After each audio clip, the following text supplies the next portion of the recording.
Alors l'évolution est plutôt satisfaisante sur les dernières semaines, derniers jours. On est sur une phase décroissante de l'épidémie depuis mi-août, avec une incidence là qui est à 135 pour 100 000 habitants par semaine. On était au maximum à 250 fin juillet, début août. Donc on a une décroissance qui est franche et qui se ressent aussi au niveau de l'hôpital, puisqu'on a maintenant une vingtaine de patients Covid. On en a eu au maximum 30. Donc quand même encore 8 en réanimation et des gens qui sont assez jeunes. Donc c'est vrai que cette quatrième vague pour nous a eu un impact finalement modéré, n'a pas bouleversé le fonctionnement de l'hôpital, heureusement, et ça grâce à la vaccination qui nous a empêché de nous retrouver dans une situation comme aux Antilles. On reste quand même assez prudent sur les semaines qui viennent, puisqu'on peut penser qu'avec la rentrée, on va sans doute avoir de nouveau une circulation un peu plus importante du virus, surtout à la faveur des températures qui vont sans doute se refroidir. Donc voilà, donc on peut que continuer à encourager à la vaccination des personnes qui ne seraient pas encore vaccinées.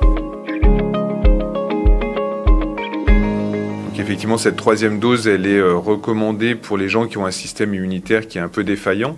Donc soit les personnes qui sont très âgées parce que leur système immunitaire vieillit comme le reste du corps et donc garde une immunité moins prolongée, ou les personnes qui sont fragilisées par un traitement immunosuppresseur, par exemple, qui sont sous chimiothérapie.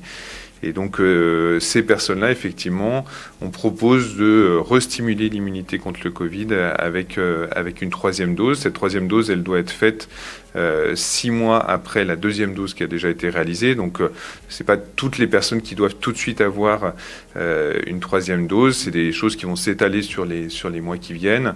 Et donc c'est une organisation qu'on met notamment en place dans nos EHPAD, donc nos maisons de retraite, où la plupart des patients, effectivement, nécessitent une troisième dose. Et donc, on organise la réalisation de cette troisième dose avec une équipe dédiée qui va se déplacer pour aller vacciner ces personnes d'ici la fin de l'année, grosso modo.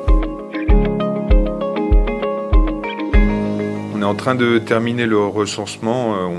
C'est un gros effectif, hein. Le CHMS, c'est plus de 5000 personnes, donc c'est pas toujours très simple de savoir exactement à un instant T le statut vaccinal de tout le monde. Ce qu'on sait, c'est côté médecin, c'est qu'on est à 100% de personnes vaccinées, une ou deux exceptions près, si vous voulez.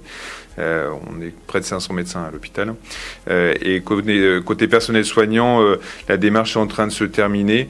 Bien sûr, on aura l'ensemble des informations au 15 septembre, hein, puisqu'au 15 septembre, quelqu'un qui n'est pas vacciné ne pourra pas travailler à l'hôpital.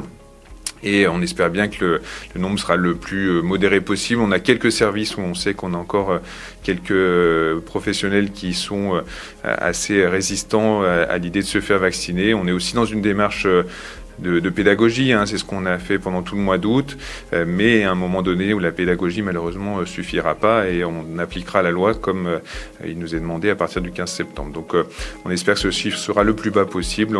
On l'aura le 14 au soir.